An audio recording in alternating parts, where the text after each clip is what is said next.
All right. Good afternoon, everyone. Thank you for joining the pre-departure session today. I'm just admitting more people into the meet. Um, say another more to allow more people joining. We had a whole lot of people sign up for this meet.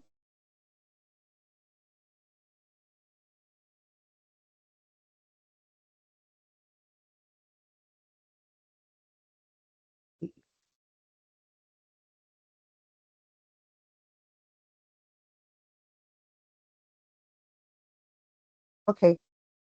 Just give me a minute. I need to just check some settings here while we wait.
Okay, thank you so much for your patience.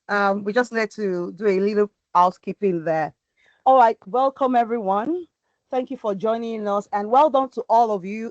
I know the last few weeks has been very intense with a lot of um, processes, trying to apply for your visa, um, booking your flights and all of that. I know it's been a very busy time for everyone and very exhausting for a few who are still waiting, either waiting for their cars. I expect at least 98 or 99% of the January 2026 cohorts to already have their cars now.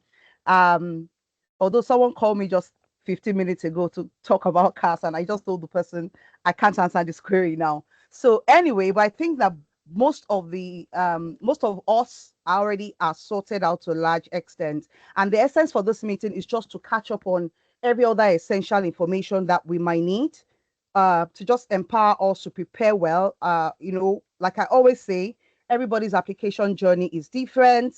We're all at different points in our admission cycle, and a lot of people would still need a lot as many.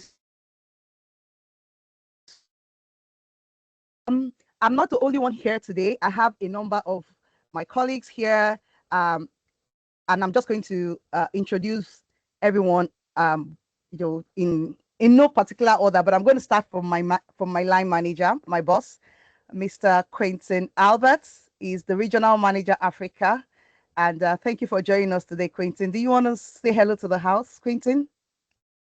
Yeah, just a quick one. I'll let Adidayo carry on shortly. Welcome everyone to the session Adidayo's put together.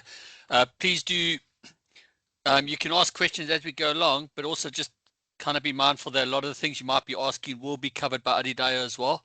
And then just look in the chat, because sometimes we do answer questions as we've had in the past, and then a few lines down, someone asks the exact same question. We've already posted the response. So just please do look at the chat as well. And I hope that you enjoy the session today. Adida is very informative on what you need to do before you come to UK. Please do heed her advice as well. Thank you. Thank you very much, Quentin. Thank you so much. Okay, I also have another staff from the international office here. He's always here anytime we have all these events. He's happy to help. If you get precast email from Salford International, this is the person who sends IRD Africa. There are two people actually. The other person is no other person than Mr. Mark Knight. Is also here to. Hi, Mark. Hello, everyone. It's nice to be here. Yeah, wouldn't miss it for the world. So it's nice to be back again doing another session. So yeah, thanks, Adedaya. All right. Thank you, Mark. Okay. And we have someone I know all of you would like to know. Uh, I mean, as a Nigerian student, you movement. That's a very important component of your university experience. And today, we have the honor of having our student union president from the University of Salford, who is also a Nigerian like you. So, I always feel very good anytime I want to do anything with the student union or Nigerian society, because I just know that it's our people that is there. And you know how we are in this part of the world. Once you know that your person is there, you can just go and sleep. So we have someone here today, someone very important to us, someone that's been very helpful to us in the last, in short, since he became the president, and even before that time, he's very handy us today, and is no other person than Mr. Akinwale Bello. I can see he's on the call. Hi, Mr. Akinwale. Hi, good morning. I mean, good afternoon. Sorry, Good it's afternoon. nice. It's nice to be here today, and I'm so much pleased to be part of this journey. And Great. in any way could help, I'm always available to help. And hi, greeting. Hi, night. All right. Thank you, Mr. Akinwale. I really appreciate you being here at such a short notice. All right. Before I go straight into the presentation, in addition to what Quentin has said, there are a lot of questions you might want to ask. Obviously, there will be a lot of similar questions. While you're asking questions, can you please always refer to the chat box, because that question you're about to ask might just have been answered in the chat box. That's the first thing. Number two, there are a lot of questions we've already answered in the presentation. So sometimes the questions in the chat might be a little bit repetitive. We have so much to cover today, and we don't want to keep our team members, responding to the same questions. Another thing I would like to say here very quickly is this is a personal situations that we can't answer here in public. So things specific to your application, please, you can. I wouldn't advise you to ask those questions. And even if you want to ask a very personal question, try to make it as neutral as possible. Okay, so we're not breaching anybody's privacy here. All right. So the meeting chat is open. We also have the Q&A box open. Please feel free to drop your questions as we go along.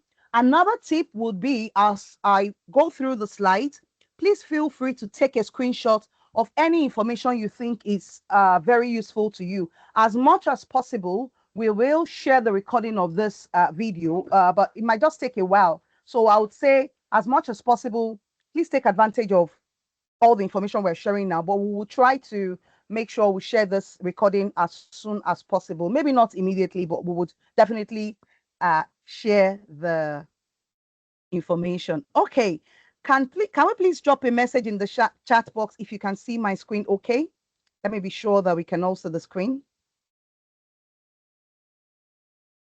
Hi, Mark. Can you see my screen, Mark?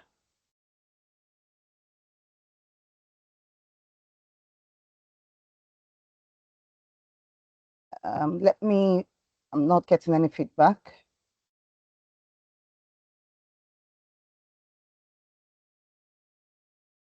Great. Okay. Thank you very much for confirming. All right. So very quickly, welcome to the Nigeria information session and pre-departure session. Like I said in the email I sent to you, the essence is just to provide you overall guidance. And we will start with talking briefly about the University of Salford. Some of you may know, some of you may not know, because you just went straight to submit your application and all. We are a very old university. We are not as new as some people think we are. Founded of Science and Engineering. We got our university status in 1967, and we became a UK public university. We became recognized. We became fully recognized as a UK public university. And guess what? Our first chancellor was Prince Philip.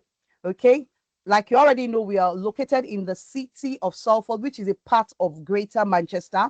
And of course, our campuses are very close to the Manchester City Centre. Like I always say to students when I go to fairs, I always say that your location is very crucial to the experience you have while you're studying in the UK. So the University of Salford is well placed for you.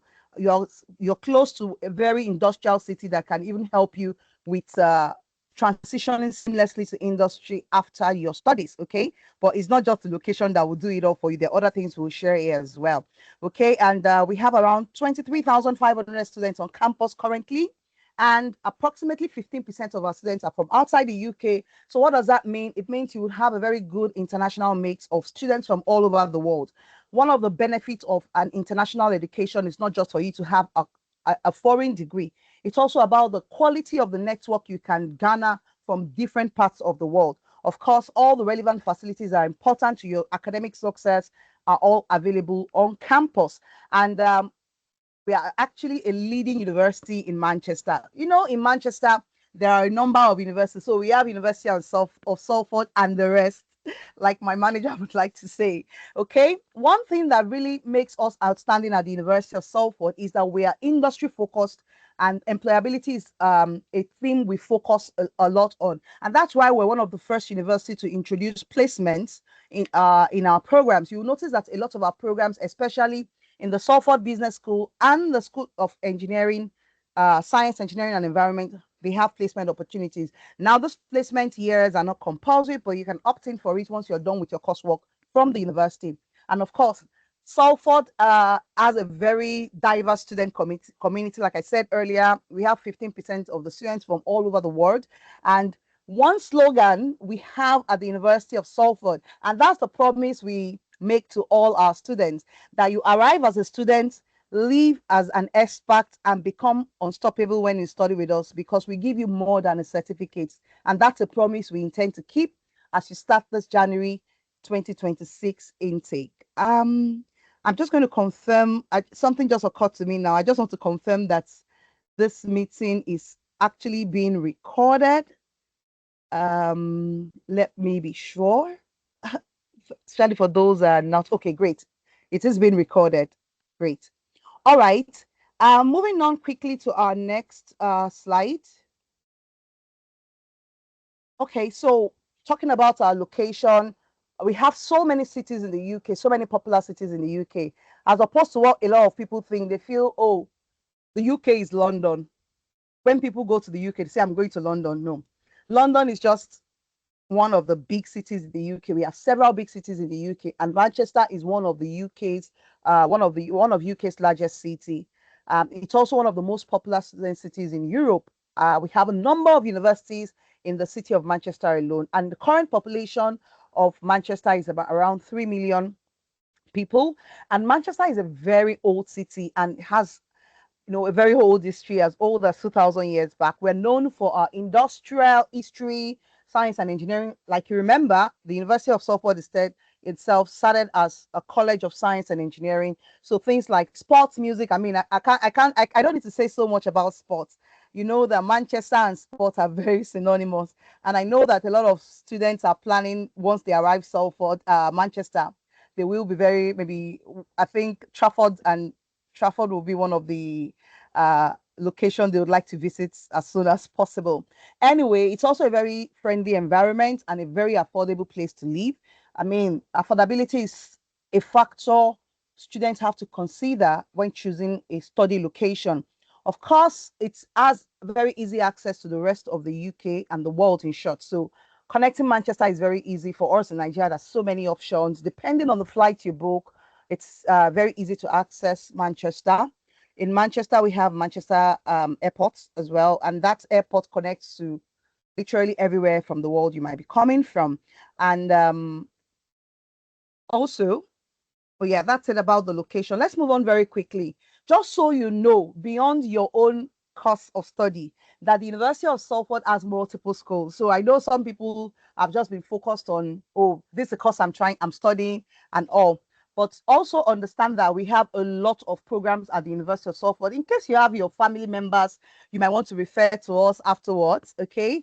So we have Salford Business School, the School of Arts, Media and Creative Technology, the School of Health and Society, and School of Science, Engineering and Environment. Now, all the schools have various intakes in the study year. In September, all the schools are available, but in January, all the schools are available except the School of Arts, Media and Creative Technology. The School of Arts, Media and Creative Technology only have their courses running in September of every year. Salford Business School has intakes in September, January, and June. So for those that might, I don't pray that anyone on this call or people who probably will watch this recording later would have any cost to still defer their program eventually. But if at all you defer, you miss out and you're in the business school, you still have an opportunity to start with us in June. All the business courses are available in June except accounting courses, accounting and finance and the fintech course. Okay. We also have our foundation year available for people who have just finished their secondary schools program and they are looking for admission into an undergraduate program. So they will need to do a 1 year foundation. So whether it's foundation, undergraduate, postgraduate taught masters, postgraduate research, which include MRS, MPhil, PhD, we have it all. Although very soon we'll be stopping applications for our MRS applications because currently we are seriously overwhelmed with those applications, but our PhD programs will always be available. So this is just a snapshot of our business courses. I was supposed to write January, June, and September in that slot. So these are all the courses that are available. All these courses are usually available in September, January, in June. All the courses are available except accounting and finance and the fintech courses. Okay. So if you have an offer in one course, just know that there are so many other courses available. And definitely a lot of you will be sharing courses across different departments. And this is what the fee looks like in case you want to share this with family and friends once you start to enjoy what we offer you at the University of Salford. And these are the courses available for the June intake, okay, like I said earlier. And then we also have courses in the School of Health and Society For this January intake, we only have these 3 UG courses, and these are the fees as well for those UG courses available for this January intake. I'm sure we have a number of these students on this course as well. We also have the MA Nursing program available for this January intake from the School of Health as well. For the School of Science, Engineering, and Environment, we have all of these courses. So just know that beyond your course, we have so many other courses available at the University of Salford. From the School of Science, Engineering, and Environment, we have all this, as we have a total of, I think, of 28 courses. That's our largest faculty at the university. All right. And that's the tuition fee details and all. Okay. This is the School of Arts, Media, and Creative Technology. Like I said earlier, these courses are not available for January intake, but for September intake only. But just in case you have someone who will be interested in this kind of courses, we've started our September applications already, and these are the courses available in our School of Arts, Media, and Creative Technology. These courses are located in our Media City campus. Okay. All right. That's what our courses look like. Now, our campuses. A lot of you will be studying across different campuses, and it's important you know where your campus is located. Okay, we have multiple campuses, but at the same time, they are centrally located, and there are transport links that makes it easy for you to commute in between these campuses. We have the Peel Park campus. That's the most popular campus. That's the main campus with all the buildings and facilities I'll share with you later. We have the Frederick Road campus, which hosts health and society courses. We also have the Media City campus, where we have our creative and digital programs. I also know that the digital marketing students will be taking some programs here in the Media City campus. All right, these are the addresses for our campuses. Okay, that's the Peel Park campus address. That's the Frederick Road and the Media City campus address. Now, there is usually a free bus link between Peel Park and the Media City campus. I think that's bus 50. So if you have to shuttle between the Peel Park campus and the Media City campus, there's a free bus service you can make use of as long as you have your student ID with you. And you know, these campuses have their own environment to it. They have, especially the Peel Park campus has green parks, you know, a lot of media hubs, cafes, shops, study zones, and support services. Okay. The Peel Park campus and the Frederick Road campuses are actually within a walking distance. All right, this is a picture of our Peel Park campus. Once you see this historic building, you know that you are at the Peel Park campus. And on the Peel Park campus, we have these facilities there, like the Maxwell building, where we have our business programs. And that, I think most likely that's where the registration will be taking place. We have the new Adelphi, we have the Science and Engineering Hub, we have the Clifford Whitworth Library, we have the Sports Center at the Peel Park campus, we have the Student Union at the University House, also on the Peel Park campus, and also we have the student accommodation, that's the Peel Park Quarter at the Peel Park campus. So programs like arts, music, architecture, science, engineering, business all happen at the Peel Park campus. All right.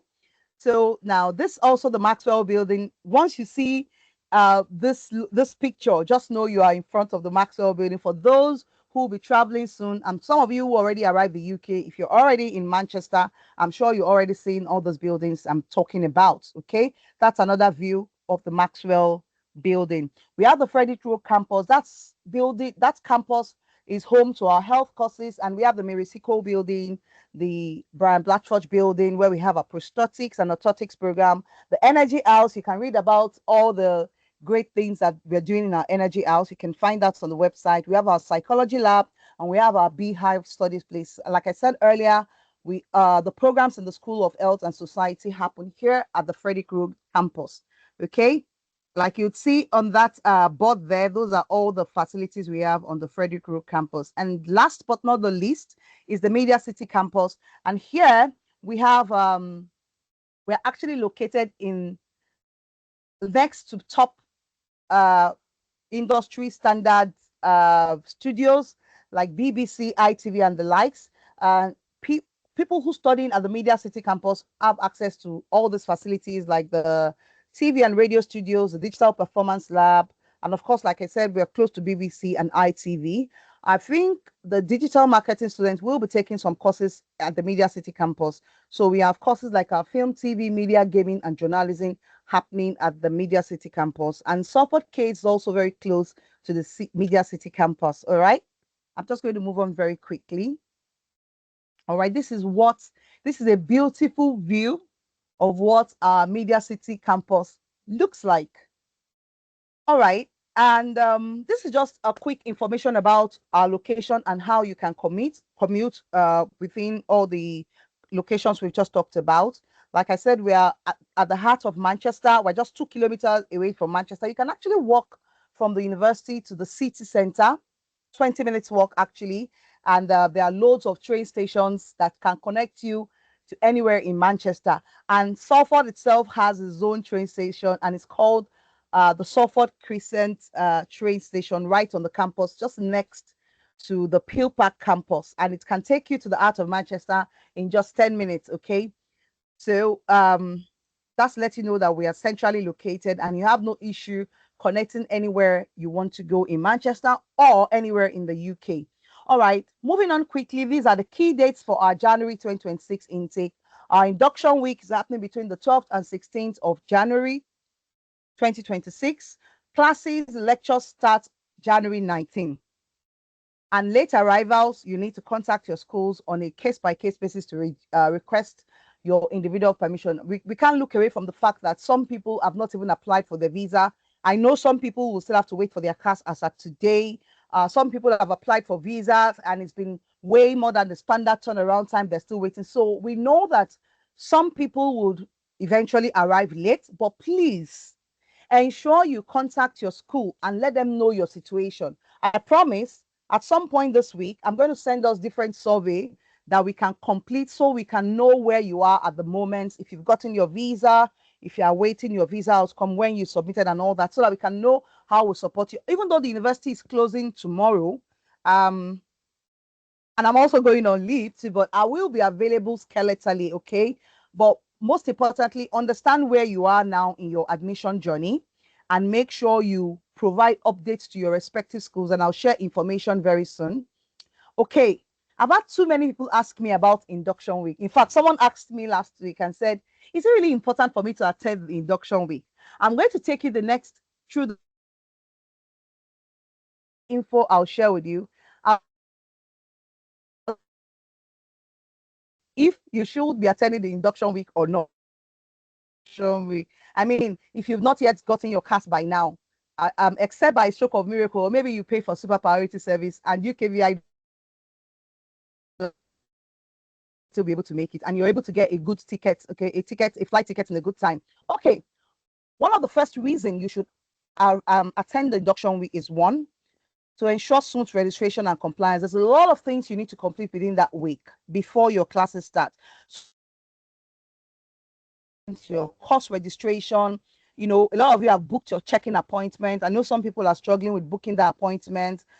Some of you might have sent an email to the registration team and they just tell you to maybe come when you get to the campus. They'll attend to you. I know that some people were not able to book their check-in appointment in September and they were still able to complete that check-in on arrival at the university, maybe after they attend to those who have been booking on that particular day. But you see, these are some of the things you'll be doing during the induction week. You're able to get access to your students' ID, email, and online learning platforms. I'm sure some people already have access to these.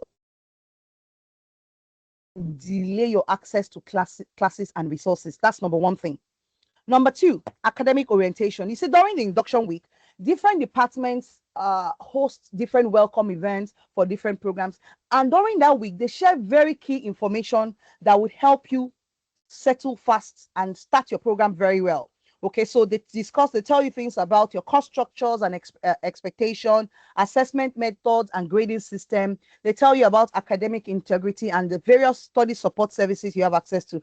And you know what? This helps you with, it gives you a sense of clarity from the beginning and helps you avoid costly mistakes later. I know some of us have family members who have studied before and they've given you all these tips, but it's also nice to witness this yourself so you can have a good start. Number three, reason you should attend the induction week. It's an opportunity to meet your lecturers and the various support teams at the university. So that week, you'll be meeting some course leaders and lecturers. You'll be meeting with different student support, well-being, and career teams. You meet international student advisors, and these are people who will support you through your academic journey at the University of Salford. This is not something you want to miss. I know your friend who has arrived earlier would, fill you in with all the information, but how much better would it be for you to experience this in person, especially if you already have your visa and you are just maybe you just feel, oh, you want to arrive much later. Or some people will even arrive the UK, they'll probably be chilling with family in another city, and they say, oh, I'll come maybe when classes started. Please, if it's within your power, ensure you arrive on time for the induction week. I understand this will not apply to everybody because we are all at at various stages in our admission process. And like I always say to us at every opportunity, maybe when I send you an email or I speak to you on Telegram, I say everybody's application journey is different. So we can't compare.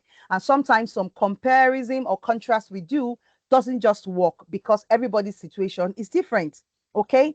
Number 4, and this is very crucial. I said something earlier about international education is not just for you getting a degree, but it's also about the power of networking that you can make now, you can create for yourself and for your career success. So, that week is also an opportunity for you to meet with people, your classmates, you meet with other Nigerians and other people from different parts of the world. You'll be able to make new friends, and you can start to, creating your study groups. And, before you know what's happening, you're already empowering yourself with the relevant support networks that will help you to a great start at the university. Okay. And this is my final reason I'll be sharing with you, which will be the importance of the induction week, is the confidence before classes begin. Something happened in September, and I really felt for this particular applicant because everything that happened was not her fault at all. But she said, oh, can you help me beg the course leader? I've called everyone that even if they are already in week 4, she's very smart and she can catch up. She had a 2-1. And I mean, I felt a bit broken for her because her visa had not come out. There was no updates. She didn't have any peculiar history. Why should she get that kind of delay? But she couldn't register. And eventually, this applicant got a visa, but it was useless at that point because at the time UKVI released a visa outcome, it was way too late to join the program. This is why we always encourage that you start everything as quickly as possible. And if you remember the Instagram video I published like 2 weeks ago, I said something at this point in the cycle, especially for those just applying for visa. I know finances can be a big challenge, but as much as possible, especially if you don't have maybe multiple histories of visa refusals or you don't have any peculiar background, make use of UKVI priority services to expedite the turnaround time. We have gotten into December where the turnaround time has massively slowed down. I know someone who has been waiting for 2 months now. He's never applied for a UK visa, does not have study gap.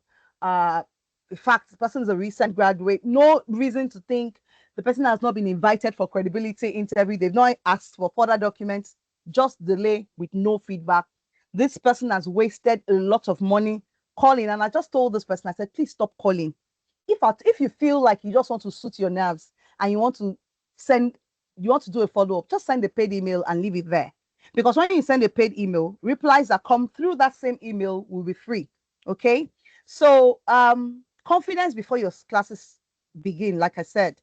By the time lecture starts, students who attend induction know where to go, you know what to do, you feel settled and confident, and you are mentally prepared to succeed.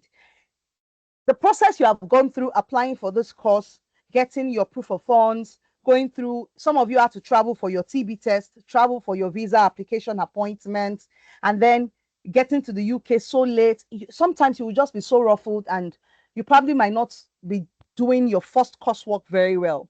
Okay. So please, as much as it lies within your power, please ensure you are able to arrive on time at the university. And this is my final advice. Your journey at the University of Salford does not start on the first day of lecture. It starts from the moment you arrive and attend induction. So plan to arrive early, attend every induction session. I'll share details with you later on the slide. Settle down on time and begin strong.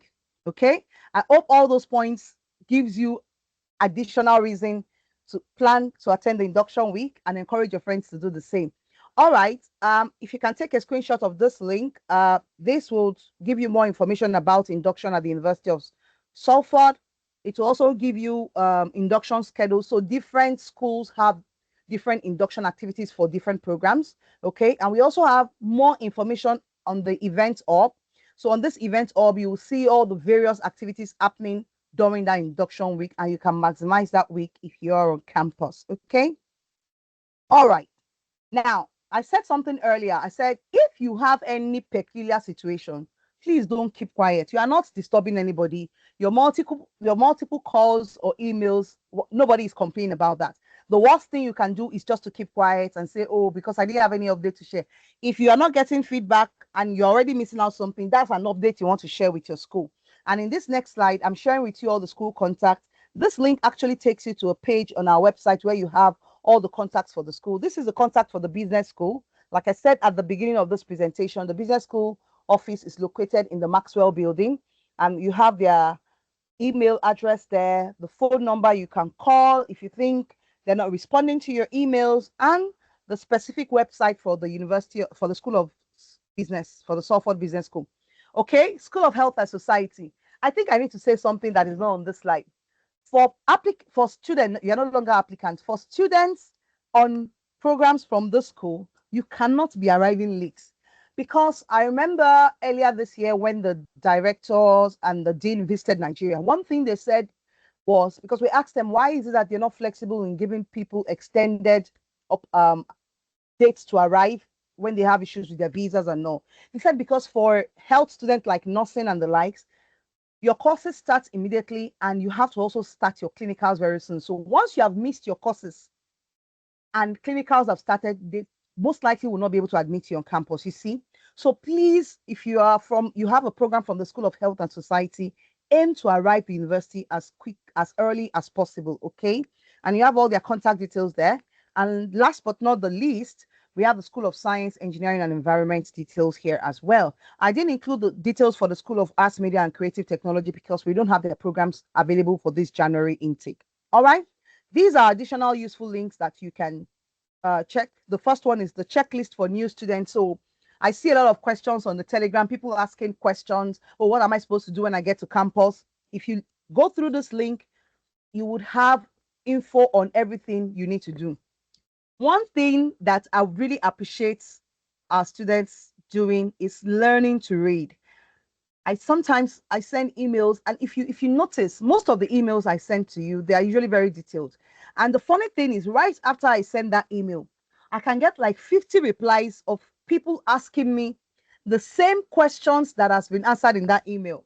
I remember this particular person, I'm not going to mention the gender, and this person called me back and said, oh, and the person asked me like 3 questions. I said, oh, did you get this email from me on XYZ date? He said, yes, that's why I'm calling you back. In fact, I got your number from that email. I said, please do me a favor. Can you go back to read the entire email? Like, if there's anything you don't understand, you need further clarification for, please call me back.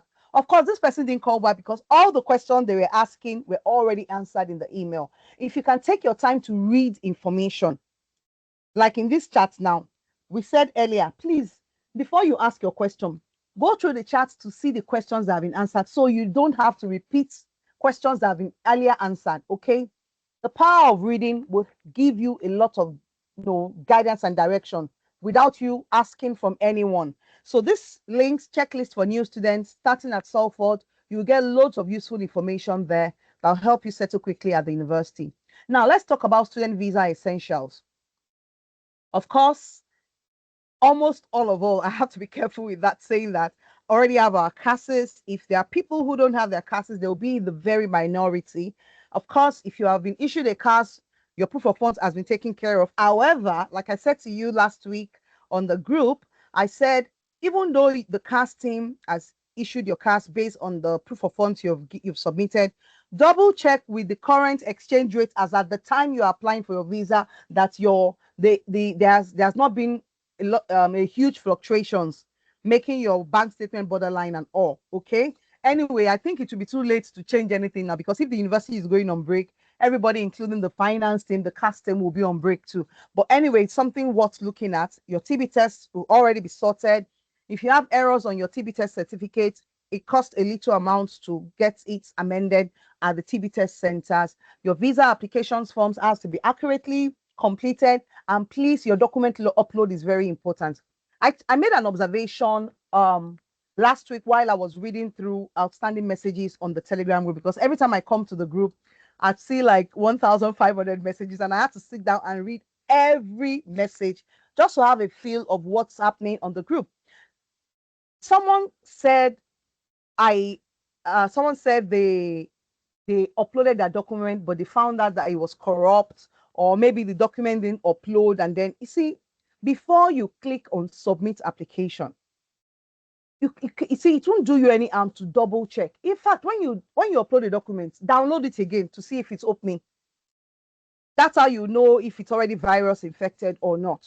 Or if your document is in a particular format that is not working well with that upload website, change it. PDF formats are the best, okay? In my own opinion, okay? Let me just add that to it. So please make sure your documents are intact. And if you forget to upload a document, you can still make up for it when you get to the visa application center. You just need to pay additional fees for self-upload. If there's an information you didn't remember to include in your visa form, or there's something you have missed, you can actually write it in form of a statement and include it in your document upload. I mean, I've done that with a lot of people. Somebody forgot to include something and they had booked appointment and all. I said, that's not a problem. You can just write, just do a document, a Microsoft Word, additional information, state your story and include it in the documents.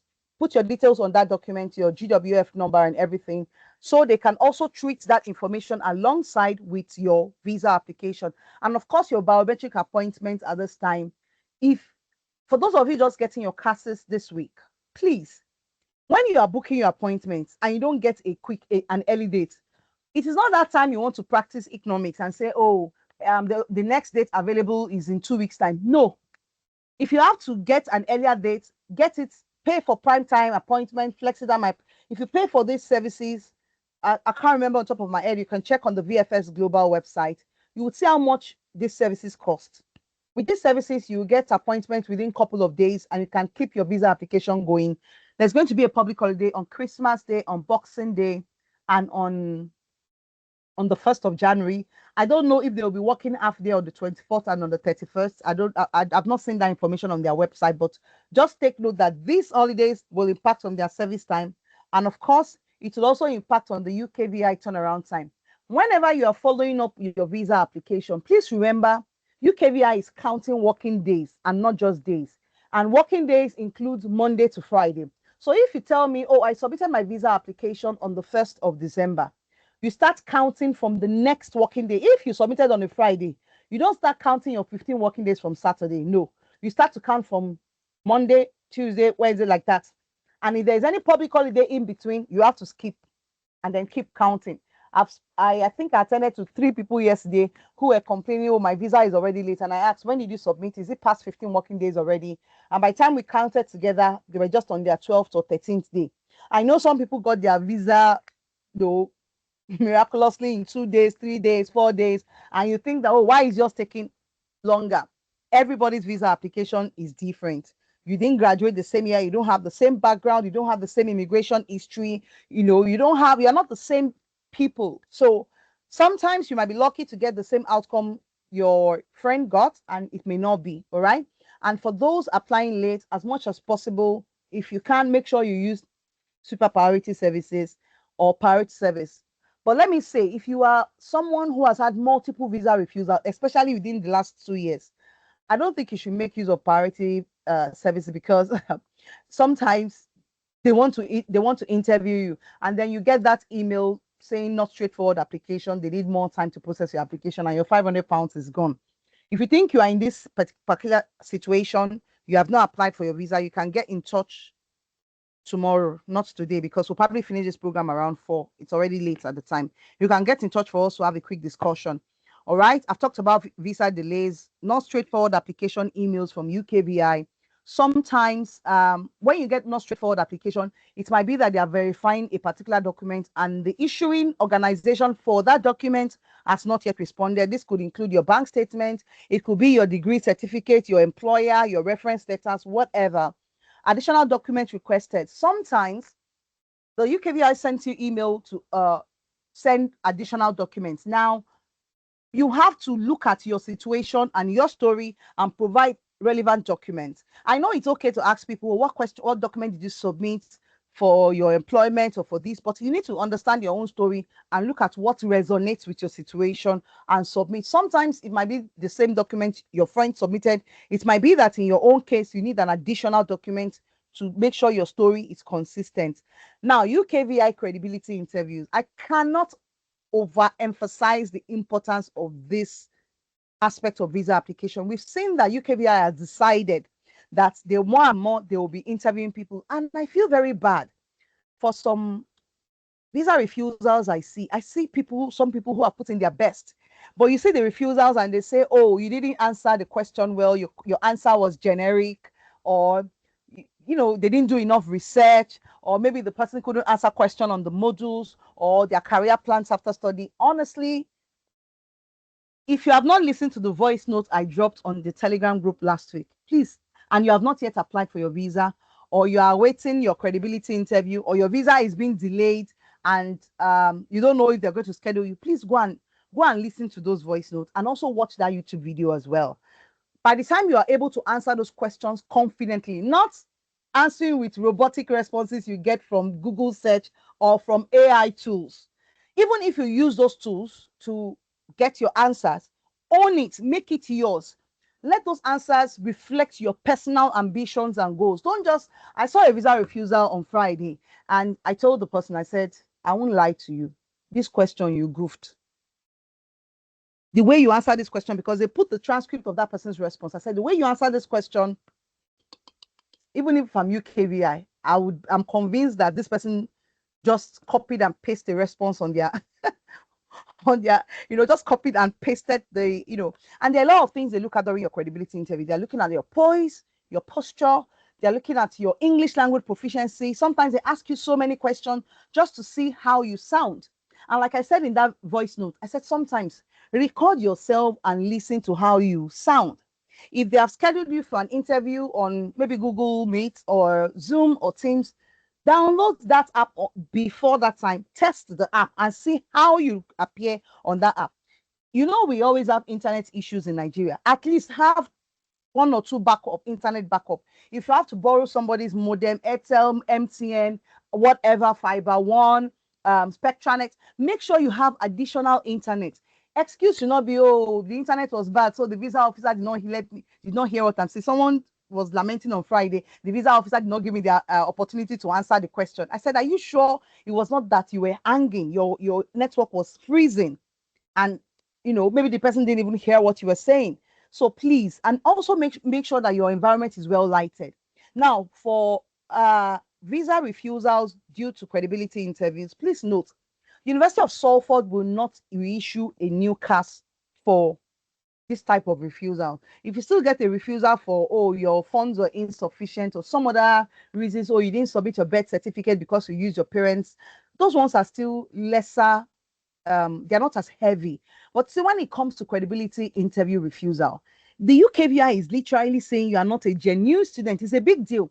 And you see, universities are very mindful of their sponsor license status.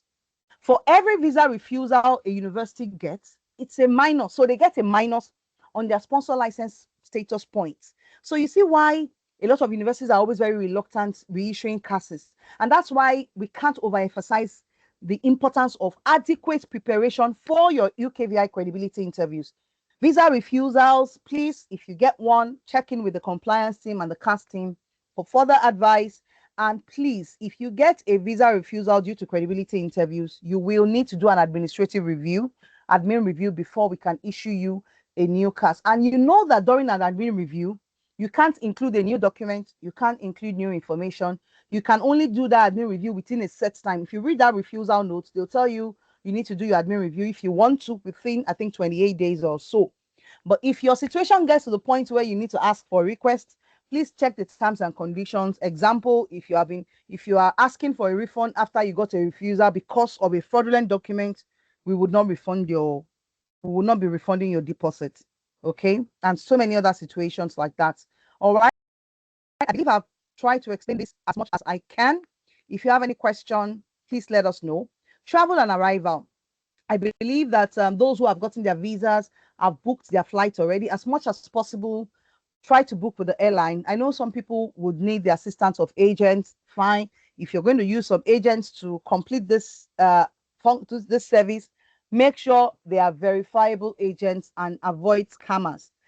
Now, please avoid flights that require an air transit visa. You don't have time to apply for a transit visa at this point in the cycle.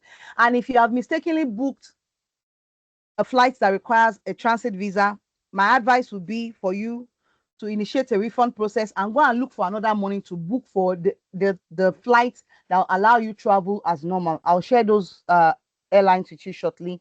And also, once you book your flight, check your connection and layover time. Some people don't realize that when they get to their first connection, they only have less than 2 hours or even 1 hour plus to connect the next flight. And sometimes people miss their flights. So please check your layover and connection times. If you have a very short connection time, once you get off the plane, you are running to the next boarding gate. And if you have up to like 6-7 hours, I mean, you have time to relax and chill, because you'll be shocked that from where you have just gotten off the flight to the next boarding gate, you might have to walk for as long as 25 minutes for big airports like Istanbul, Doha, and the likes. Okay. All right. I was talking about airlines that require a transit visa. Now, there are exceptions to this rule. Of course, some people might have American passports. Not everybody has a Nigerian passport. Some people have some kind of residency visas and all. But if all you have is just this your student visa, this your Tier 4 student visa, if you book airlines like this, here KLM, Air France, um, KLM going through Amsterdam, Air France going to Paris, Charles de Gaulle Airport, or Lufthansa going to Frankfurt or Munich, you would need a transit visa. You can read this information online and you will get more details about it. I won't say too much about that. Okay. Now, documents checklist that you should have in your hand luggage. I've seen this question on the Telegram group as well. Of course, these documents should never be in your checked-in bag.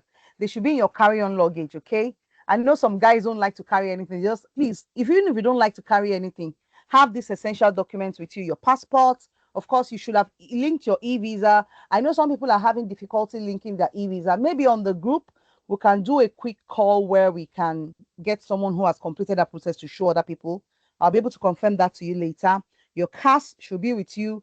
Your decision letter, just make sure you print it out, have the printed copy. You can also have the soft copy somewhere in your phone or in a USB or whatever, somewhere very accessible, evidence of your funds. I know that's a very controversial topic, but I'll come back to that later. Accommodation confirmation, even if it's a temporary accommodation.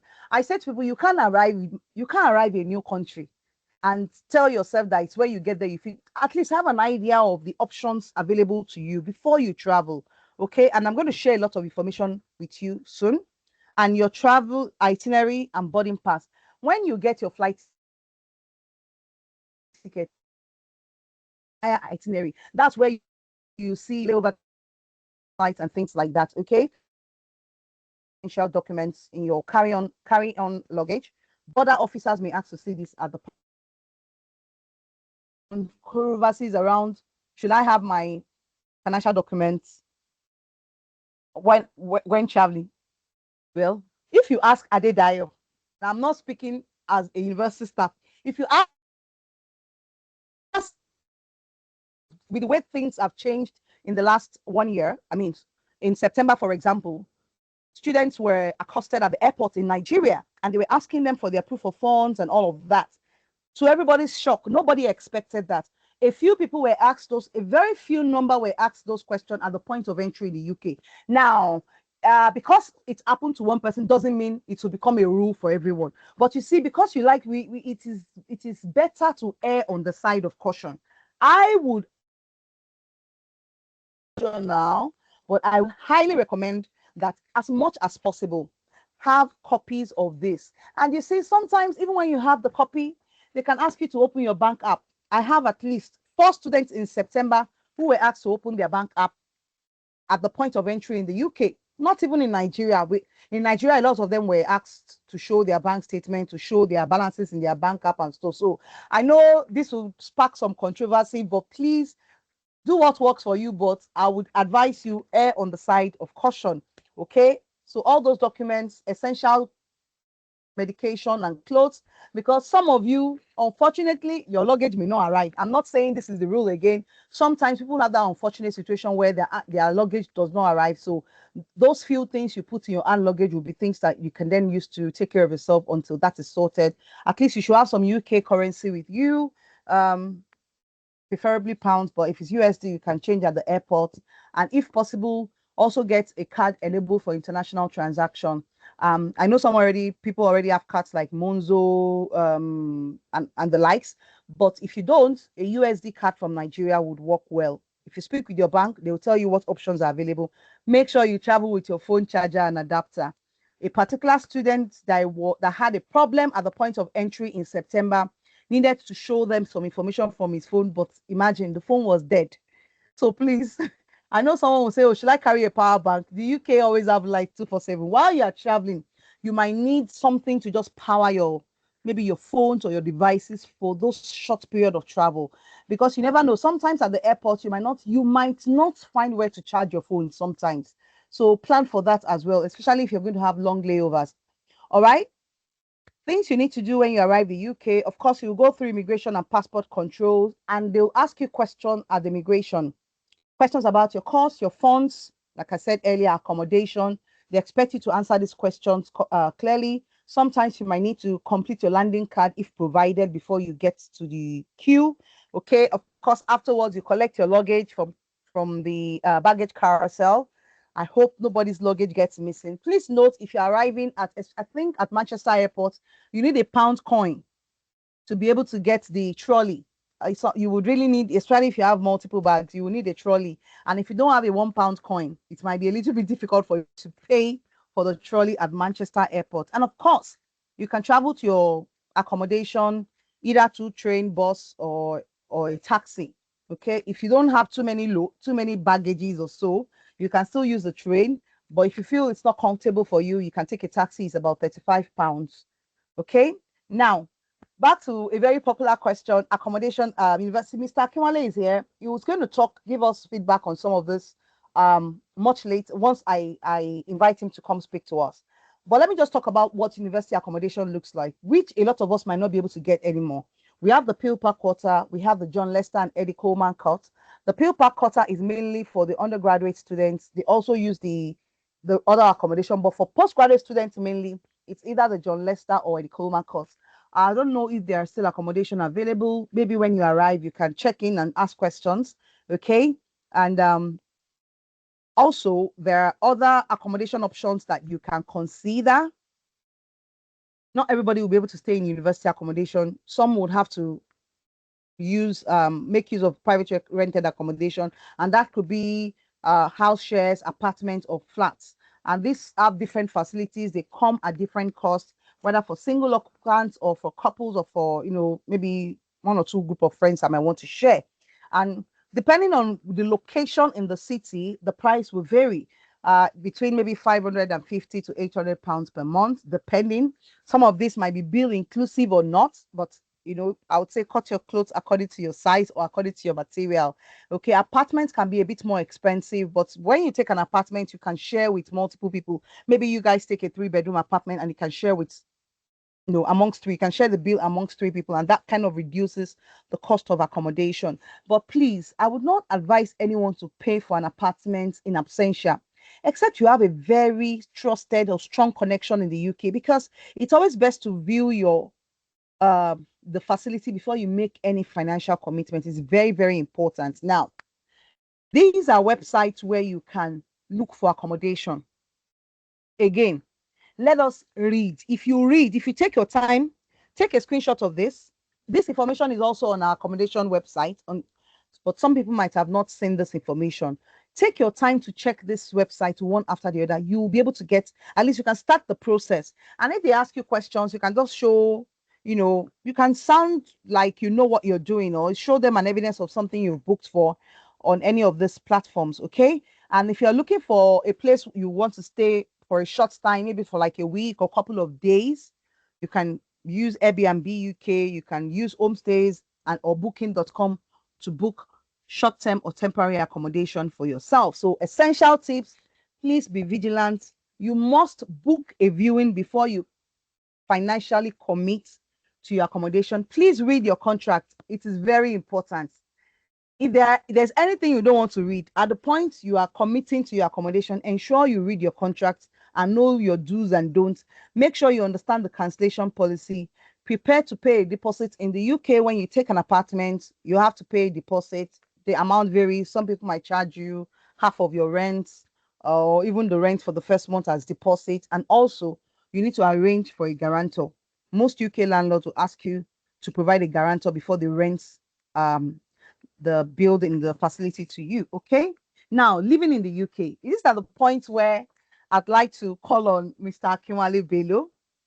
I know he's been patiently waiting. I want him to be the one to take over from here, talking about living in the UK and different things. At least he's been a student at the University of Salford. He's our student union president now, and he'll be able to talk us through all those points. So, Mr. Akinwale Bello, are you still there? Yeah, definitely. Yeah, can we see your video? Can we see your lovely face? If that's okay by you, great. Thank you so much. Good to see you again. It's been a while. How are you doing today? Yeah, I'm all right. Right, okay. And how's the weather today? Yeah, it's just big, big chilled, Is it still very cold? or it's just normal temperature, For just you, it's normal normal chilled. temperature. Okay, so All in the right. rest of the this session, I want you to be the one to talk our participants through the session. So things like living in the UK. Let's start with banking, opening a UK bank account, and part-time work rules. Can you just first of all introduce yourself to the house? Let the house get to know you.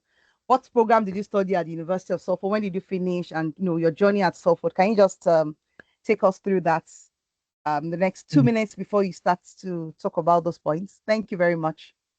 Yeah, thank you so much. Yeah.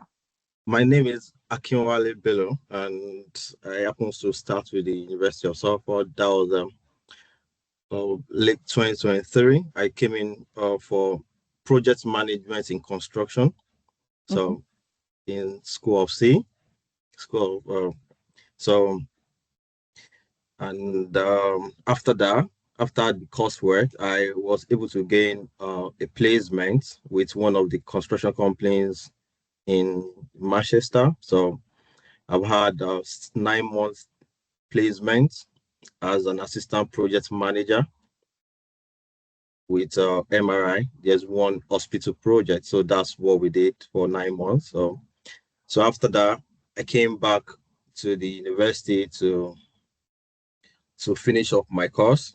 But before then, I've always been engaged with student union, and I've been in the course rep, so school rep. So I was elected as student union president. So presently, I'm working with the student union as the president, and I'm the director of the organization. So that is just but in Nigeria, I studied architecture. I've had my ND, national diploma in architecture, higher national diploma in architecture, and my BSc also in architecture. So Okay. that was Wow. what I did back in Wow. Nigeria. Wow, you have multiple qualifications. Like you can't, Yes, we can't just, we can't just, bluff anyhow your presence. That's so good. Well done, well done, well done. So, thank you. we just want the students to hear from you. Let's start with let's just go in the order of what we have on that presentation. Let's talk about banking because finance is a very key part of this journey for our students. What do you have to say to them about the options available for them? Yeah, thank you. Well, the last time I checked, the September intake, there was this kind of questions that all revolve around what kind of bank can I open, how can I go about it, and things like that. But conventionally, I believe back in Nigeria, I've got up to like 5 banks which I tried to operate back then. But getting to the UK, I believe that the system here is quite different, and that goes to when you are opening some banks. So, but ideally, coming into the UK, you definitely have to be settling down, but you just always want to have some kind of banks where you just have to like open for running some things, because lo and behold, before you could get some kind of jobs in, but part-time jobs, they will ask you for, proof of address. So, and one of those things you can use for proof of address is your bank statement. And with that, getting that, so you have to open a bank. So one of those first things as a student, and what we, even personally, with my lived experience, is just about getting online banking. So, and one of those banks are, we've got Revolut, we've got Monzo, we've got like, but basically, what I would just try to recommend is just get one online bank, because so with that, you'll be able to use that to prove your address. Then you now go for like a normal building bank. Most students use NatWest, Lloyds Bank. We've got different banks, but I would advise don't just try to get multiple banks, because one online bank and one uh, standard bank in the UK is just okay for you to run. So, and it's so much easy to open once you land into the UK. Once you've got your number, you could just download the app and yeah, just get one online bank. So to me, I don't really recommend banks and all like that. But what I did, and most of those September intake, what they did was having either Monzo or Revolut Bank, online banks. But shortly after, they just have to take their time, because you need to visit the bank, like Lloyds Bank, NatWest, and likes like that. Then you'll be able to just go and do normal documentation and open a standard bank. That is just basically about banking. Okay. Okay. So Monzo, yeah. I mean, Monzo, every time I'm Revolut, in the yeah, UK, I'm always using Monzo. yeah. So I think Hello. that's all about banking. Okay. Okay. Thank you very much. So, do you want? So, I mean, there you have it. Monzo, Revolut. Those are options, quick options that you can explore. Yeah. Um, for banking options. Okay. Do you want to talk us through the part-time work rules? The student visa only allows students to work up to 20 hours per week. And I've had too many people ask me, can I work and pay my tuition fee? So while you are answering that question, I want you to infuse responses that would give a balanced feedback to our prospective students. Okay. Okay. All right. Thank you for that. Yeah, I believe these are frequent questions that prospective student and the new entrant student used to ask, and which is, I'm still going to, give a brief overview of how you can go well with this. For record,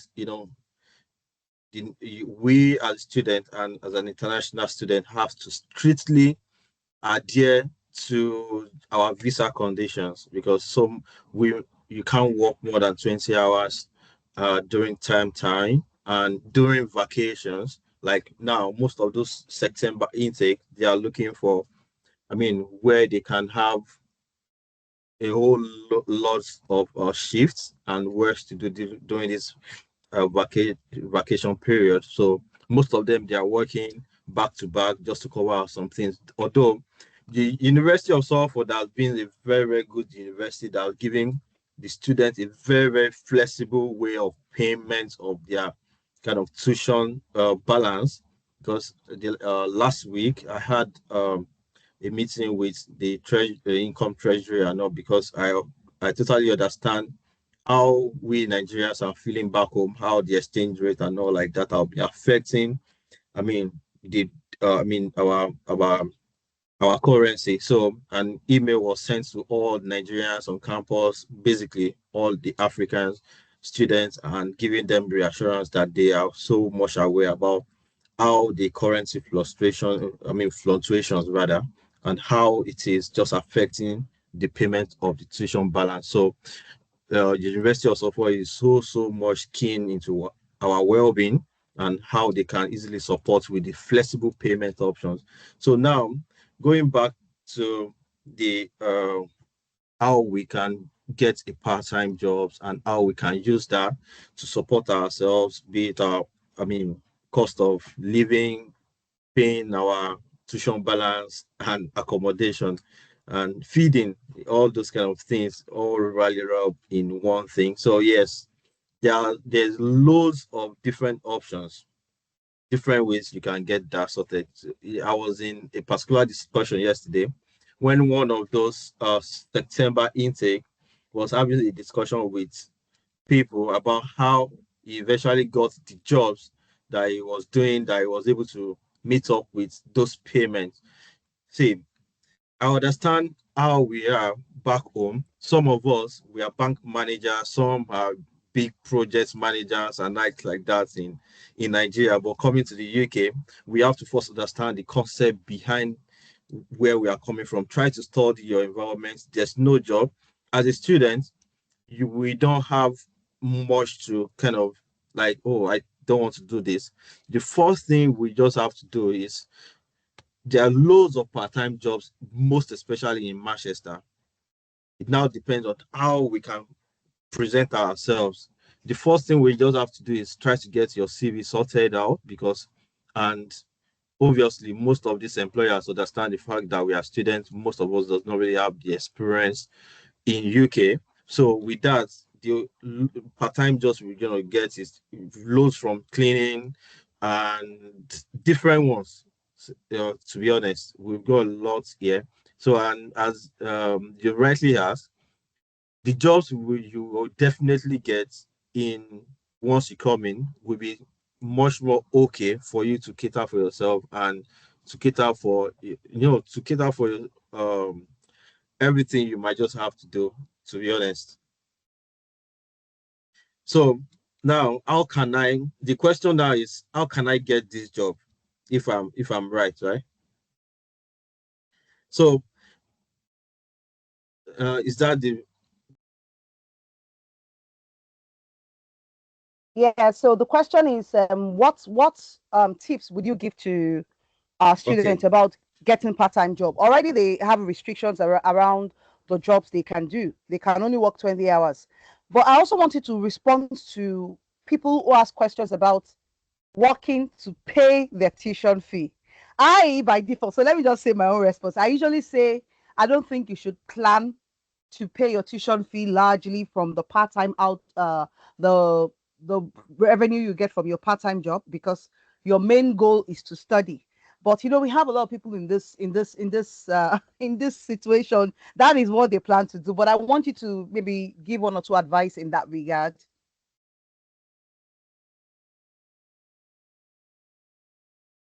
Yeah, the way I could just systematically try to come into this is just not to like I believe quitting. Yeah, let me just wade in here quickly. Um, there's two ways to look at this. There's the realistic way, and there's the way for the UKVI. Now, for any when you come into the border, and I'm not going to tell you what to say or anything else like that, because that will be seen as coaching, and we're not allowed to coach. But what I am saying is, the border officials, when you come in, until you are past that border post, nothing is guaranteed. Even if you've got a visa in hand, nothing is guaranteed. They can ask you a question: how are you going to pay your tuition fees? And if you say, I'm going to be working, they might turn around and reject you, because if you look at it, when you ask to provide proof of funds, that proof of funds is to include your tuition fees and your living costs for the time that you are studying. I understand a lot of people might not necessarily have that funds available. It might be a case that they've loaned the money, etc., whatever the case might be. However, it should not be seen as you're working to pay for your studies. It should be seen as you're working to subsidize, if for all practical purposes, if you want to go travel or something like that, that's what you should be looking at. For all practical purposes, you will not be getting enough on salaries to pay for your tuition fees. It might subsidize certain expenses, But just to be clear, if the Home Office ask you, are you going to be working to pay for your tuition, and you say yes, there's a very good likelihood you'll be turned away at the border. It's as simple as that, because according to them, you should have the money in your account already to pay for your tuition fees, to pay for your living expenses, etc. However, as Akinwale said, there is a lot of work here in the UK. There's a lot of opportunities. You know, like some people here know, I'm originally from South Africa. I've been here 13 years now. When I came here, I didn't take a manager's job straight away. I took a job working in a warehouse, and you build your way up. You take what jobs are available and you work your way up. But sometimes those jobs aren't enough to pay a big salary. They don't give you management salary, but you do get above minimum wage for most of the jobs. You know, when you're looking minimum wage, it's if you're flipping burgers in McDonald's. That's the kind of job you're looking for if you getting minimum wage. So you know, there's jobs to be made. There are jobs. There's money available, but not enough to subsidize tuition fees. But also, like Akinwale pointed out, is that you know our income and treasury team are really helpful. You know, we allow postgraduate students up to 7 installment payments that you can pay. What I will say, just regarding that, while we're on that topic, is if you are struggling to pay for any reason, go and speak to them. Do not be like an ostrich and put your head in the sand and hope the problem goes. It's not going to go away. It's still going to be there when you take your head out. So go and see them if you're having an issue. Okay. I think I can, Wally, I don't know if there's anything else you want to add to that, but just from an official point of view, you should not be looking at the 20 hours to pay for your tuition fees, because that money should be there before you even applied for your visa, in theory. But I know the situation in Nigeria, I know the situation in Africa, I understand that, but it's not going to pay your entire tuition fees. That you can be assured. Okay, thank you, Quentin. So let me just weigh in this form. Quentin has rightly said something about the official point of view. So now let me come back to the unofficial point of view.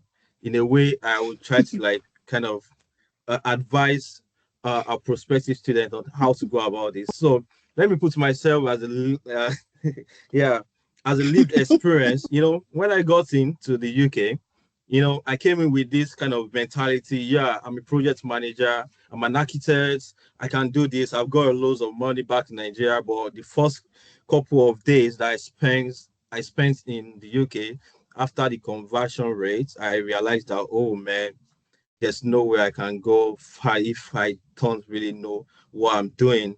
You know, I can't bank on the currency, the naira I've got in my GT account before you convert, before you know everything. And yeah, so I started looking at, the first day I got my CV revamped up. I started working as a cleaner. But you know, in most of my interviews with people just coming, and those advice I used to give people is there's a lot of things you can do when you come in. You know, I'm saying this out of the unofficial advice, actually not the official advice. So, which is as those September intake, most of them have got some kind of skill sets that they've had back in Nigeria. Most of them are also bringing it into play here.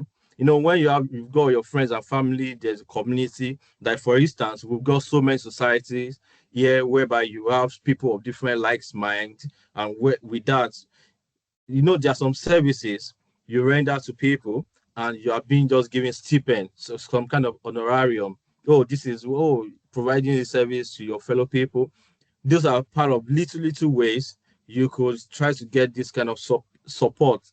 I started cleaning, and to be honest, I use these cleaning jobs to kind of settle my tuition balance, most like to a few number of it, because yeah, that was what I used. But Wow. cleaning, it was cleaning that I did for close to 4 months, 5 months, and I Wow. used that to settle my kind of um, um, tuition balance. But obviously, Okay. officially, you demonstrated, you have point POF that I've got this money in my account before your visa was approved. But unofficially, I understand how it is, and I know what. So coming to the UK, aside your normal jobs that you'll be getting, which I know obviously can be up to what is necessary, but systematically, like, try to like go into your communities. This is where all this getting to know people, go into community, talk to people, network. This is where your induction is so necessary. You have to come to your induction so that you meet different people. These are those people that are just going to. And one thing about the UK is you don't need to just keep quiet. That is one of those reasons why your mental health is really, really necessary to us as the student union. Because anything that if you offer students about your mental health, what is you are going through is just solely on us. This is why we are always preaching. Don't just keep quiet. Talk to people, make connections, go attach yourself to community. This is and ask questions. This is just the vital things. You can't be an island of knowledge, because if I didn't ask you to, oh, how can I do this? It won't tell me go, oh, apply to this. This is what you should do, and all like that. So this is what we have to put at the back of our mind. Ask questions. Don't stop seeking for knowledge. Don't stop asking questions. This is how you definitely get to know where the job is coming from. There's a lot of money in UK, a whole lot of money, but you just have to ask questions, know how to tap into it, and get yourself settled. And like as Adida has rightly said the other time, coming to the UK is not just coming to just sit down. Or this is after graduating. That is just where you understand what UK is really all about. But as you are stepping into the country, that is where the the stuff starts. But I'm not just I'm quite sure that, do you know when you have been issued your visa, the date at which your visa is going to expire, it has been boldly written there. So each day counts to the expiration of your visa. So make every day count. That is where you have to ask questions, get connected to society, get connected to people, and with that, you are just going to be settled. And the very funniest part is just that University of Salford is one of the best university in Northwest right now. So to be sincere, they don't joke with their students. Some of the September intake, and this I'm just using this medium to also say thank you to Quitting, thank you to Mark, thank you to Adedayo for this wonderful thing. Because there are loads of feedbacks, because from the September intake now, most of them got their first assessment results. People from this cohort, September cohort, with the advice and all, they got from all this the partial briefing, helped them a lot. Majority of them is coming out with A's in their first assessment. And what the feedback I got today was just that this is just because of the kind of way we've motivated them and how they've been able to tap into the resources that was given to them by the Absolutely. international recruitment managers and all like that, those meetings we will be organizing and all like that. So this is just things. There are lots of jobs opportunity. There are lots of opportunity you can tap in, but do it strategically. Do it with some kind of concept that you will not affect your visa. Like I said, let me just try to repeat. Please, in anything we are doing, don't do anything that's just going to affect your visa conditions adversely. The more you are working with that, the more you are just doing what is on your visa conditions. At the same time, don't stop asking for questions, and don't stop exploring the opportunities you have in Manchester, in Salford, University of Salford to be precise. Thank you so much. I like the way you extensively dealt. I like into that answer. I like the fact that you were formal about your response and you were down to earth. So the rest of the parts you think you didn't answer, just figure it out, because I know one size doesn't always fit all, isn't it, Mr. Kimali? Yeah, yeah. So you try to figure it out. I think you're able to get something from that. Okay, we'll just move on very quickly. Another thing I want you to talk about quickly, Mr. Akinwale, I want to talk about the culture shock. What are the what were these culture shock you experienced? What situations gave you culture shock? Let's talk about weather shock, adjustments, homesickness, and academic adjustments. This quickly before I continue with the slides presentation. Okay. Did you get my question? Did you get the Yeah, question? Okay. yeah. So let me start with the weather and all like that. It's obvious, we are into different kind of England, United Kingdom is quite different from Africa, and those kind of conditions, and people coming in this kind of time, just they should expect it's going to be cold. There will be a drastic change in the atmospheric condition back from Nigeria, and yeah, so we should all expect that. So with that, I believe there'll be some kind of preparatory kind of things, clothing and the likes like that, where you just kind of expect. So when it comes to culture, I believe it's just it's not like back where we come from. We are all just direct with our response, what we are doing and all like that. But here, just have to like try to study, you know, courtesy demands, we they don't take courtesy, compliment and all like that is one of those things that keep people moving here. Just be used to thank you, sorry, things like that. When you don't just barge into people's privacy and just start to establish conversation and all like that. Always seek permission before things and all. It's just like normal courtesy. Before you do things, seek permission and just be used to thank you, sorry, thank you, sorry.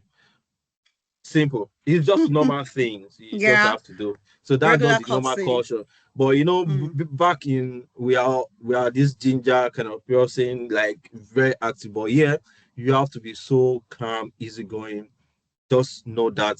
And when it comes to academics, shock, yeah, there is very, very different kind of things when it comes to academic back at home, because back home we know things about examination, tests, uh in every semesters. But yeah, we got like 3 trimesters: the first TI, T1, T2, and dissertation, the T3 for the dissertation. So those ones is we only deals with assessments here. You'll be giving your assessment brief. It seems 2 weeks when the lecture commences, and you are just going to be given a deadlines for assessment submissions. So it's just like a research, no exam. But there are some kind of courses that is examination based, but not majority of courses here are just assessment based. So those are 3 key shocks and differences I believe we are just going Okay. to experience as a Okay. student coming from Nigeria. Fantastic. Thank you so much. I'll let you take a quick break there, okay? But before you do, I want you to talk about registering with a GP, because I know that's one of the things students have to do. And I'll continue the presentation. We'll let you catch your breath for a bit. So can you just talk about registering with a GP? I know we have a clinic on campus, at the Pale Park campus, right? But what would you say about registering with a GP? Yeah. Because we've paid for, no, not we, students have paid for IHS, so so they Yeah. need to get that service. I mean, things can happen, people can fall sick, you never know, we don't pray to, but things happen. So can you just talk us through that quickly? Yeah. I believe most it depends on the but students are always advised to register with the GP practice assigned with the school, with the university. So the university has their GP practice, which is just operating within the university. So, but it depends on, and like there are some students that are staying not really close to the university. So the way those students used to register is just on your Google, just type GP around me. So Google is just going to bring in the nearest GP practice around you, and you can just register. It's just going to be easy. Most times it's online registration, Do they have to and you are pay for just that registration? Do they have to no, pay? not at all. They don't have to pay. Okay, it's free of charge. So they just Yeah, present their e-visa or what? yeah, Or e-visa, a student right ID. to, yeah, their immigration status, yeah, e-visa in short. So Okay. their Thank share you so codes. much. Yeah. Okay. Thank you. All right, I'll let you catch over a bit and I'll just continue with the slides. I think I really want to talk about the academic life in the UK. One painful thing I've experienced with students over the years, not only at Salford, I mean, over the years, counseling international students is how they start with a very high motivation and somewhere along the line, they realize that their grades start dipping. And you wonder after you spent millions of naira at the end of the day, because let's look at it. People keep saying, oh, there are no jobs in the UK. It's hard to get a job. But put yourself in the position of an employer. When people finish from university, what kind of people will you take? Everybody is kind of selfish, they want to take the best of the best. The question is, are you the best of the best output from that program you're studying? And if you compare the academic life in the UK to what we know in Nigeria, with the exception of some of the private universities that are that are now trying to do things differently, you know that it's a far cry, Mr. Kimwali. I'm sure you understand what I'm saying. It's more of independent learning and critical thinking. You have to do everything yourself. Yes, you come for classes. Some classes, a lot of classes are physical. Some classes will be online. Some will be group work and all of that. But most of the time you are doing coursework where you have to write essay. They give you number counts, like word count for essays you have to write. You cannot copy and paste.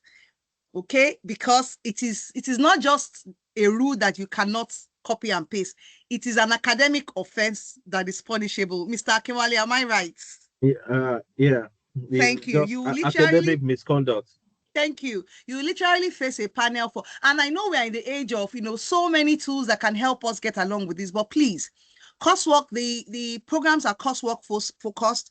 You don't really get to write exams. You do more of essay writing, and it's expected that you actively participate in group conversations and group projects. Okay, you are expected to study yourself. Nobody's going to say, oh, you didn't come to class or whatever.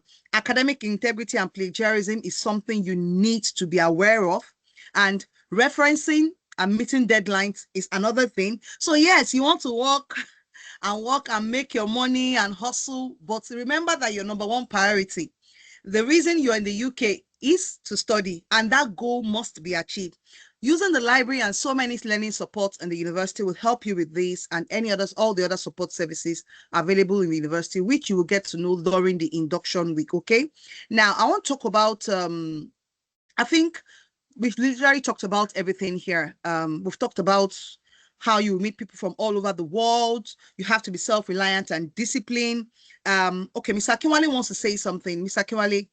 Yeah, thank you. I just want to emphasize on the academic shock and adjustment, with what we've experienced back in Nigeria and how it's just been played. Yeah, once a course module or course lecturer has issued out um, module assessment. So all the deadlines will be written there, what is expected, how they want you to construct your feedback, your research, and all like that. So, and please, this is just a point. It's going to be written there. I don't really want us to be caught with academic misconduct. It's a very, very serious case.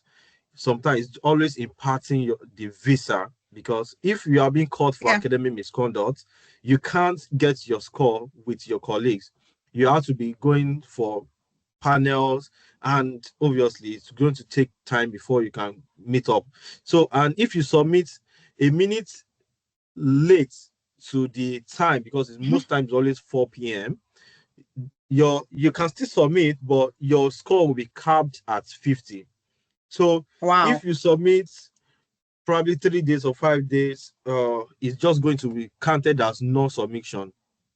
So please, and I understand the introduction of AI. Once you get to the UK, once you are here, you understand how easy you can access this AI. But the more you're accessing this AI, is those things that are giving people more problem right now. So please, I just want us to, during the induction period, all these things will be explained better as well. But please, now I just want us to put that at the back of your mind again, to please try to put yourself in more awareness about that. Thank you. All right. Thank you so much, Mr. Akinwale. We can't overemphasize this. Go for your classes and lectures. I know you are working, you are packing shifts, but go for your classes. Start your assignment on time and carry out adequate research so that you have good grades. Let's be like, okay, you're making money as you ought to, following the visa rules, but you're also getting ahead in your studies so that when you're done, you are one of the best outputs that employers in your field are looking for. Okay, I know this is going to be a 1 year that will be very challenging, but I think you should give it all your best. It's not over until it's over. I can see questions in the chat box. I just want to say something. On the Telegram group, I've seen like loads of WhatsApp group being created. WhatsApp group for this, WhatsApp group for that. I mean, I don't stop people from creating groups if that's how they like to network and solve different issues. But just know that we would not take responsibility for activities happening on this group. And let me tell you, this Telegram link was shared at the point where we shared it to all offer holders. I know that not everyone on that group are going to arrive at the university. I can even confirm that we have people who are agents, who are business owners, all sorts of people are there. So that's why I always say, don't share your personal info. Be careful when you join groups so you don't follow the wrong lead, okay? Like I said last week at some point, today, no matter how late, you will get an email for, like I always make sure I try to create a WhatsApp group for the new intake. It's always a very big task, but I'll try so that you are in a group with other people that are officially meant to be at Salford, okay? Not people who might be deferring and things like that. All right, I'll come back to that later. Anyway, I think we've talked about what is student life like at Salford enough now, and we'll just go on to other things. Mr. Akinwale has really helped us with everything. Now, what do you expect to get at the end of the day? We expect you to get a world-class qualification, okay? And we have the careers team at the university. They are very hands-on. Please, you don't need someone to tell you, oh, the careers team is doing something on your own. Make effort to look for the careers office, ask questions about their schedule for the year, when they are going to be doing seminars, when they're going to be talking about job interviews, how to curate your CV for employment, how to prepare for interviews. I think there are also career fairs. Mr. Kimali, can I ask you, do we have job fairs that happen on campus during the study year?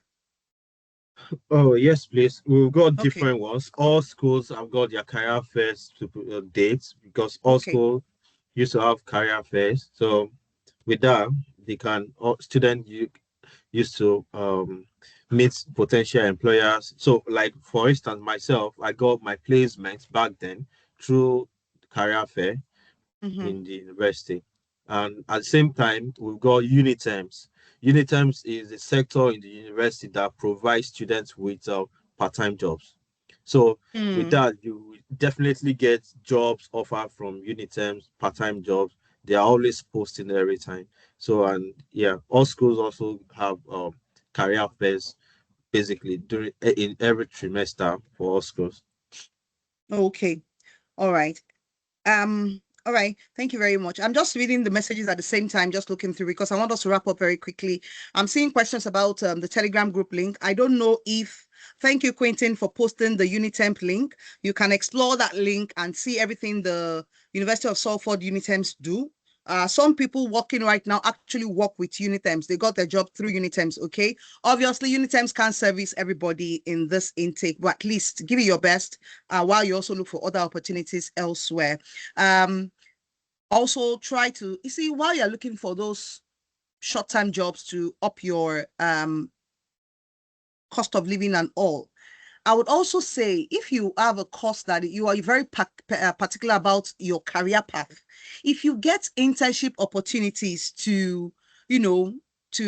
you get an opportunity to work in an organization, even if it's for free, maybe once a week or twice a week, please take that opportunity, because this can also go on your CV. Nobody really asks you on your CV how much were you paid for a particular role you took, but that opportunity will expose you to what it looks like in industry. And that's why we have the placement here at the university. It's not compulsory, but if you want to, you would have to finish all your coursework before you can transition to this placement. Like Mr. Kimwale told us, he took the placement here.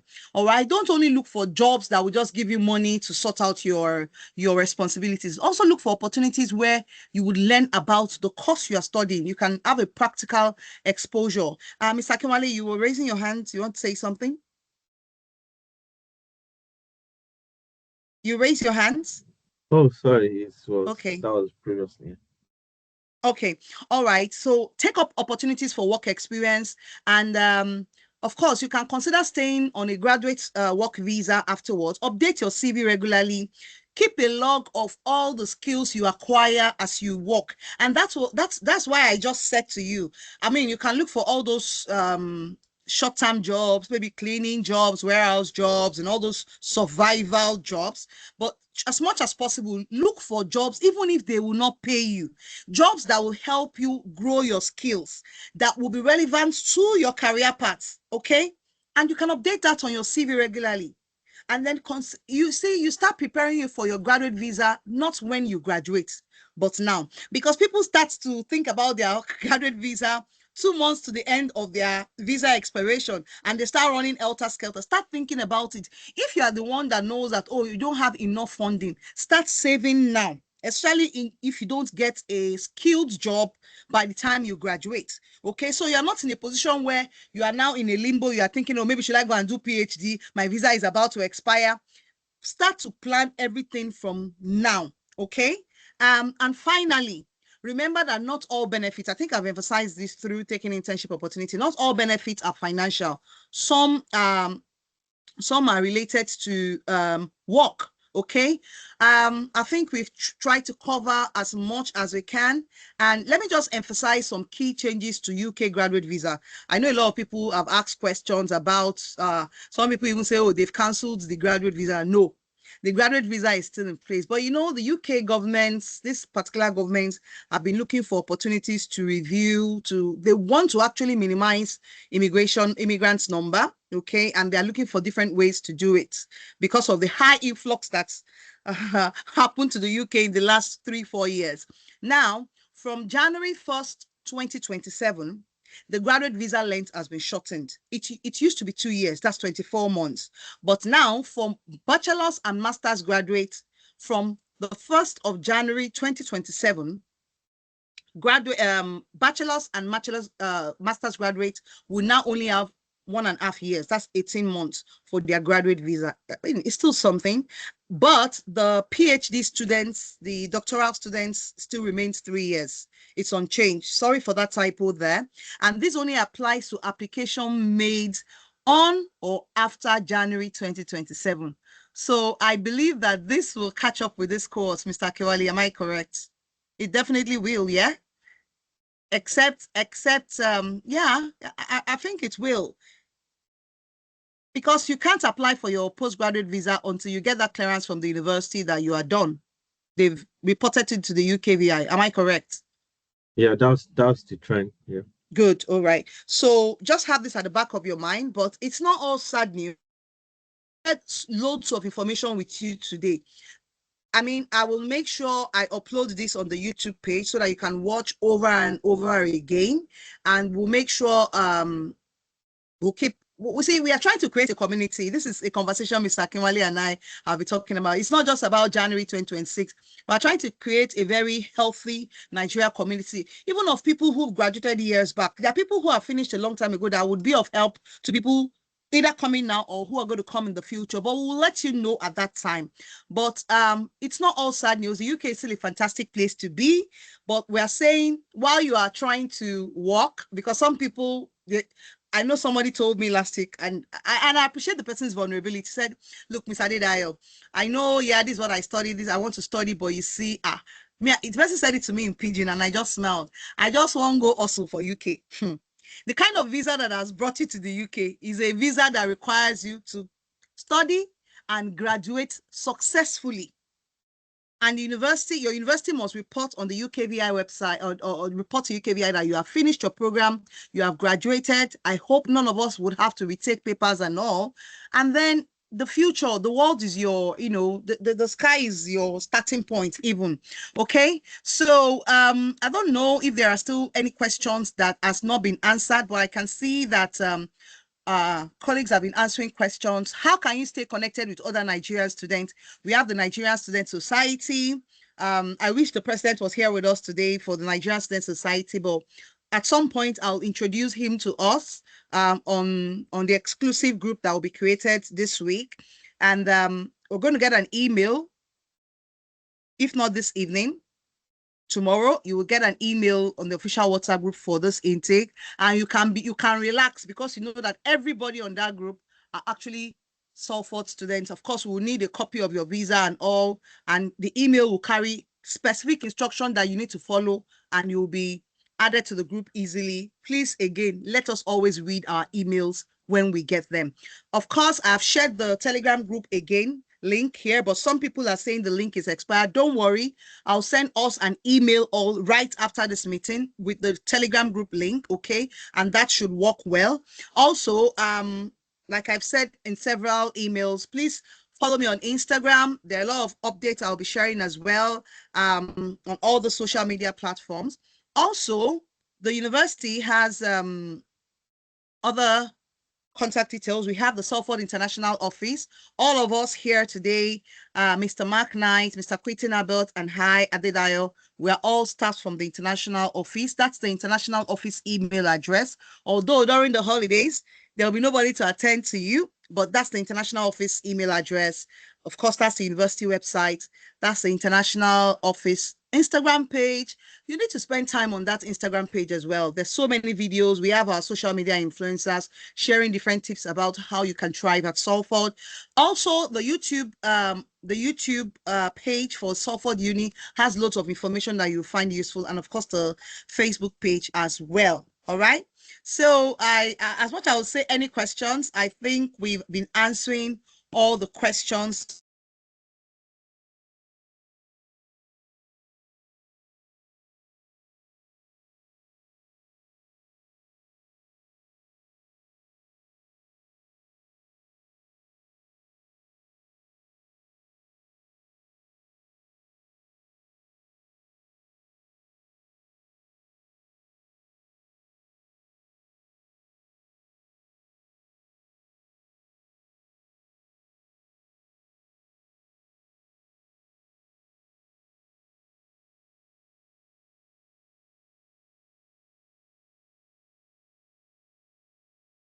So, sorry, can we all hear me? I think there was some kind of network glitch at the dial side, please.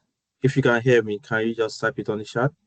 Yeah, I can hear you. Yeah, I think Adidayo's Wi-Fi is frozen. Okay, so I think today's session we're gonna finish up. Thank you to Adidayo, Akinwala, and Mark for coming as well. If you've got any questions or anything, I'm going to put Adidayo's email address in the chat. Please feel free to give her to message her. Bear in mind we are closing for the Christmas period as well from tomorrow. Yeah. So just be mindful of that when you're sending a when you're sending an email and you don't get an email response straight away. Just be mindful that we are closing for the Christmas break, but I know myself, I will monitor from time to time my emails as well.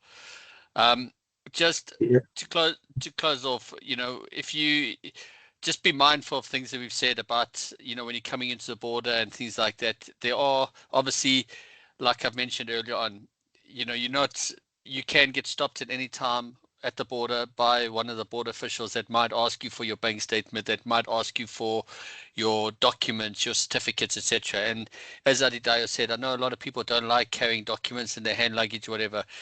It's always better to carry the important documents in your hand luggage, because what if your baggage goes missing? Then you're sitting without your documents. It's always better to carry it in your hand luggage.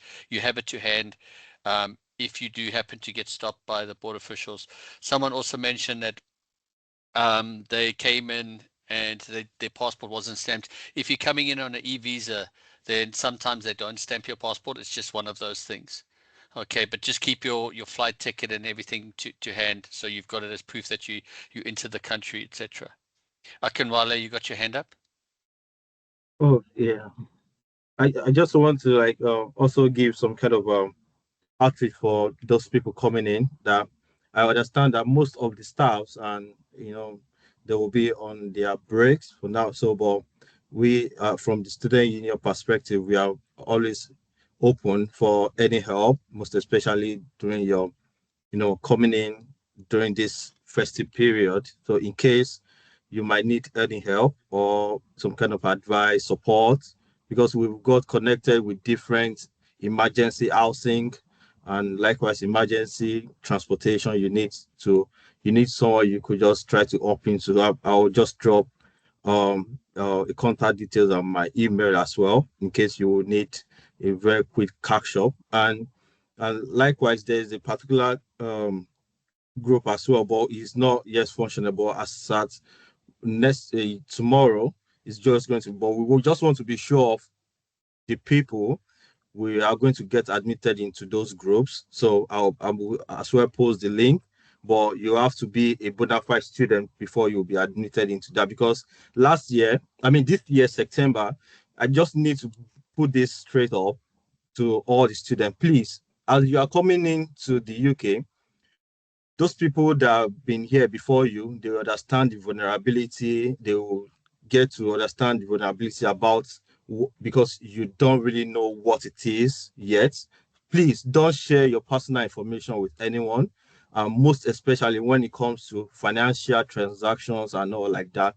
There are don't just join different groups for just for joining sake, because this is where all these people used to pray into your personal details and data, where they are going to scam you. It's your hard-earned money and it is your personal details. Please, people are just after. Please, just be mindful of those groups you'll be joining, things you'll be sharing with people, and please, just be so careful. Thank you. Yeah, I'll thank you. share. Thank Yeah. you, Akinwale. And just to add, don't contact Akinwale to arrange transport from Heathrow Airport. Okay, I'm just putting it out there. He cannot arrange transport from Heathrow Airport. Okay. No, but there are. I will also post in the chat. There's a lot of support services from the university that will be around during the Christmas break as well.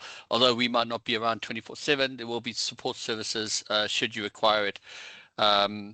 So yeah. So thank you everyone for coming today. Akinwale, is there anything else you want to add? Last message. Well, at the moment, I think we've covered most of those things. But on this, I just want to appreciate you, Quentin and Adidaya, Mark rather, of the way you've been supporting the students and how they are just those informations are so useful. And that has really helps most students to have some kind of good experience into settling in into the campus. So that is, and my to the students that are coming in, please like take all this advice, all these illustrative ways of living that we've shared to you.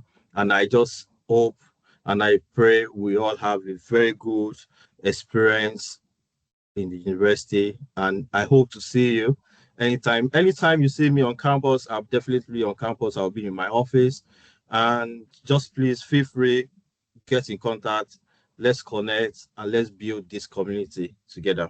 Thank you. Okay, thank you, Akinwale. Mark, is there anything you want to add? No, just thanks everyone, and enjoy the Christmas break, and hopefully we look forward to seeing some of you in January. Okay, cool. Thank you everyone for coming today. If you've got any other questions, Akinwale's details are on there, and Adidayo's uploaded her details as well. I think she's having a bit of a network issue. But thank you again for coming, and we'll see you in January. Thank you. Bye. Bye. Thanks everyone. Bye. Done.